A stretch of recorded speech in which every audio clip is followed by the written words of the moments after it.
Hey guys, Coach here. Welcome to this week's video. This week is going to be a little bit of a potpourri toss at you regarding our year in review here at Brook and Pond, since we're celebrating our first anniversary. And we're also going to talk about the season of fall and the preparatory feelings that we get as far as going into fall, which is followed by the doldrums of winter.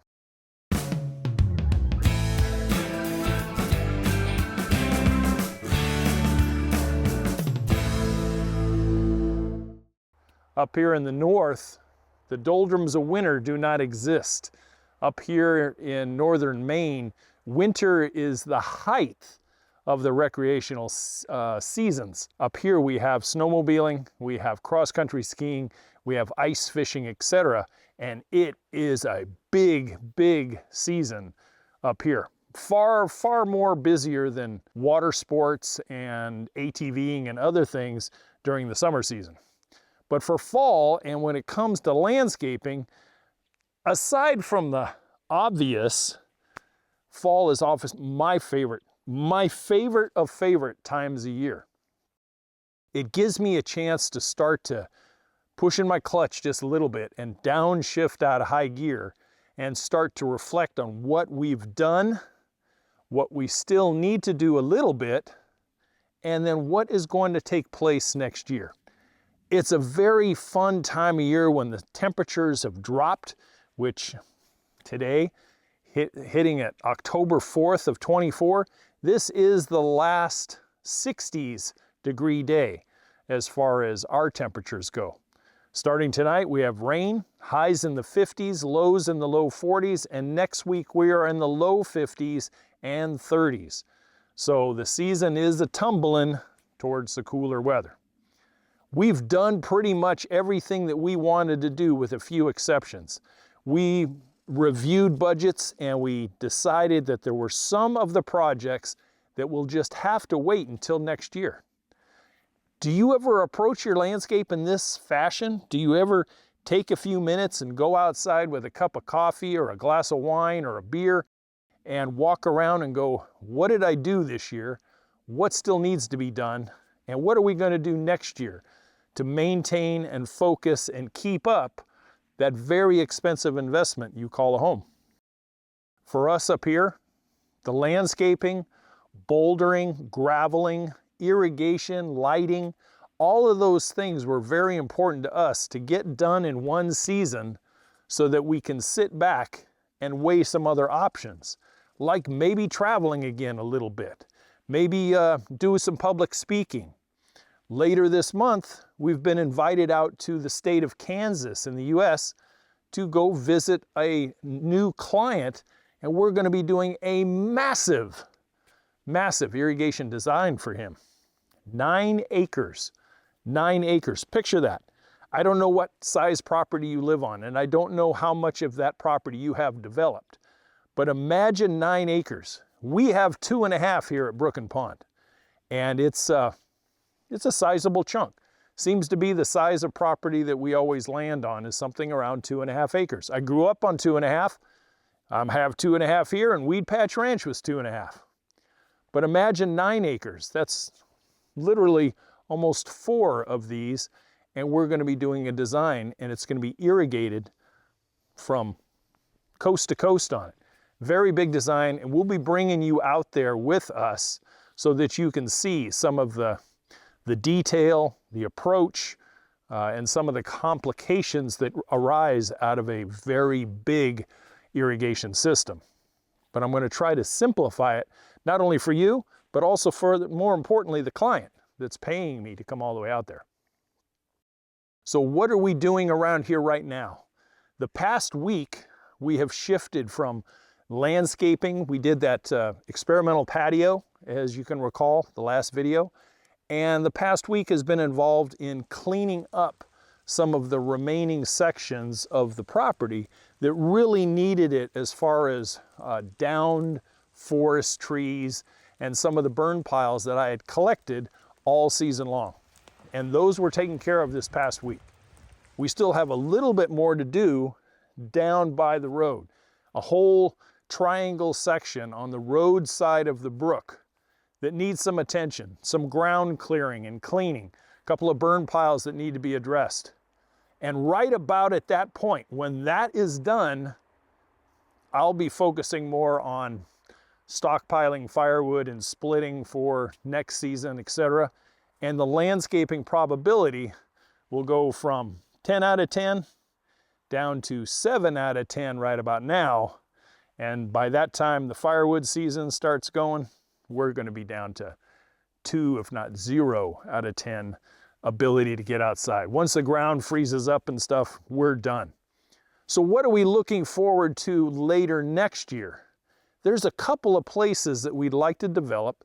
A lot of it is going to have to do with shrinking the overall size of the lawn out front and finishing off an area back across the driveway from the triangle bed in the backyard. We'd like to have a small sitting deck out there that overlooks the pond, and I'd like to have some 4x8 veggie garden boxes out there for next year. I'd like to produce a little bit of vegetables for ourselves, fresh vegetables, because honestly, I'm really not impressed with store-bought groceries any longer when it comes to produce. They come in so artificially ripened. There's no sugars, there's no ripening, and sometimes they sit around and they just don't get it for you, at least for me anyway. Some of the tasks that we've covered this past week was a lot of ornamental landscape cleanup, doing some of the deadheading on perennials like the tall white phlox, the dwarf pink phlox, some of the veronica. We did plant some Shasta daisy that we had raised in containers. They went in the ground last week, and I just want to get them established enough to get through the winter. But the hillside bed with the new mulch all the way up to the upper story, this is one of my favorite spots on a nice sunny sunset to come up here and sit, because you're really elevated and you get to see the sunset over the top of the trees. Very special place here at Brook and Pond. But what I'm looking forward to is this whole area will be inundated in probably 2 or 3 feet of snow by the end of the winter. This is where the snow blowers throw everything up here, and all of those plants that are in the foreground, they'll die down to the ground. The spirea are starting to turn color, as well as the rhododendron. The August moon hostas that are there, they'll be dying down to the ground, obviously, as well as the black pearl heuchera that we just put in. The one challenge we're going to have is some of that lemon coral sedum that we have. It goes down to zone 7. Here we are in zone 4. So I'm probably going to either have to heavily mulch it, like straw mulch it really thick and then clean it off in springtime, or take some cuttings and store them in a couple of potting soil flats or cups or something inside the garage for the winter. We'll have to just kind of play that one by ear. But as far as what we're going to do here next year, not a heck of a lot. There's not a lot more room. There's a little bit of planting space on the hillside, and we might address that with some creeping thyme, and that's it. What we're shooting for is elegant simplicity. If those adjectives describe Brook and Pond, it's elegant simplicity. I don't want something that takes all of my time every day, week in and week out. I would like to be able to set it and forget it to a certain point. One of the big projects next year will be drip irrigation, so that when we want to disappear for a few days and it's hot, because this soil perks very fast, I need some auto irrigation out here. And we have to do a little bit of plumbing at the utility closet in the house, and then run piping out here and do the whole valves, and we'll show you how to do that.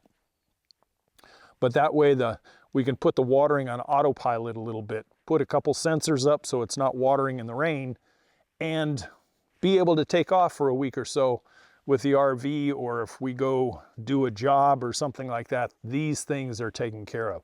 Very important for you too. You know, when you're planning next year, are you a hose dragger every week, watering your lawn or watering shrubs and plants? or can you upgrade and get into an automated irrigation system? I know where I want to go, and I also know that auto irrigation next summer may be hit and miss as far as the amount of rain. We did not get nearly the amount of rain this year that we did last year, not even half. And August and September have been extremely dry. So we had new plants in the ground, and there was no auto irrigation, and Mother Nature decided to go on her own vacation. So I was dragging hose quite a bit, and I will not do that next year, not at all. So as far as ornamental side of brook and pond versus au naturel side of brook and pond, I have tried to get along with both sides of our property. I want the ornamental side to complement the house and complement the domestic side of our property, and yet at the same time, just basically keep Mother Nature as she is with a little bit of a tidiness thrown into it. And that's all. I don't want to expand the ornamental side of this property down to the road or back into the forest at all. I want to have it, natural. And because it's natural, we see and hear wildlife quite frequently. Check out a couple of these pictures that we've had in the past few weeks. We have, especially in the forest, obviously we have the squirrels and the chipmunks and that kind of stuff, and they have become very active here in the past couple of weeks. But moose, deer, migrating birds again. Our driveway alarm keeps going off every night. So I know we have something traveling up and down the driveway of size. And no, it's not Bigfoot. It's probably a small fur bearer of some kind that has wandered around. I know we've had snowshoe hares here. So we want to keep that type of environment surrounding the property and put in ornamental planting material that so far wildlife has not wanted to bother us at all.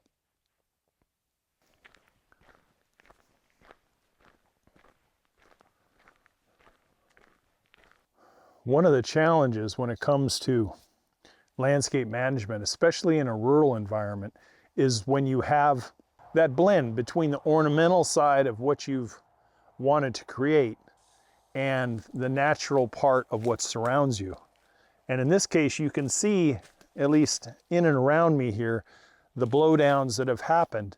And this is one part of the property that we just haven't got to yet. So over the course of between now and probably Thanksgiving, we'll get out here and clean up the down part of the forest, take down the old snag stumps down to the ground, clean up the burnable leaf litter and stick litter on the forest floor. Because coming from the Western US, I still have this forest fire mentality. And that was certainly reinforced with the huge multi-month fires that they had up in Ontario and Quebec last summer. But one of the things that I really prize this property for is the ability to screen the road visually and have privacy up to the house. And by cleaning this up, I am not going to mess with that private side of the property. I'll leave the evergreens and everything in place. Just cleaning up the forest clutter and making sure that the property is safe. What I'd really be curious about is what are some of the challenges that you guys face with your property, no matter the size at all. I would love to see that down in the comments below as far as what is your number one challenge that you have with your property, either on a daily or seasonally or annual type of basis. Maybe I can help out. You can drop those things in the comments below, or you can email me directly at youryardcoach@gmail.com. I would love to hear from you, and I'd love to be able to help out. This is a how-to channel. I don't always expect you to do it exactly as I do it, but it's certainly the channel wants to inspire you to think about it and how to go about it. And that's the whole premise of the channel anyway. We absolutely love bringing you the videos that give you some inspiration and the how-to to bring that inspiration to life. For us here, as you can see, I'm standing right at the edge of the brook, and you can't even hear it. It's kind of sad because we love hearing that brook sound when we come outside in the morning when it's still running pretty good. And probably by, I'd say this time next week, after 2 or 3 storms are supposed to come through, it'll be up and running all over again. Hey guys, that's what I have for you this week. I sure invite you to head over to youryardcoach.com and check out some of the services and merchandise that we have over there that could really help you. The book, the course, the checklists, the design services, etc. We're also available for public speaking. If you are in the Northeast area or beyond and you need a speaker to garden shows, expos, fairs, etc., reach out and we can discuss it. Until next week, and as always, to your landscape success, especially in the beautiful season of fall, I'll see you next week. Bye for now.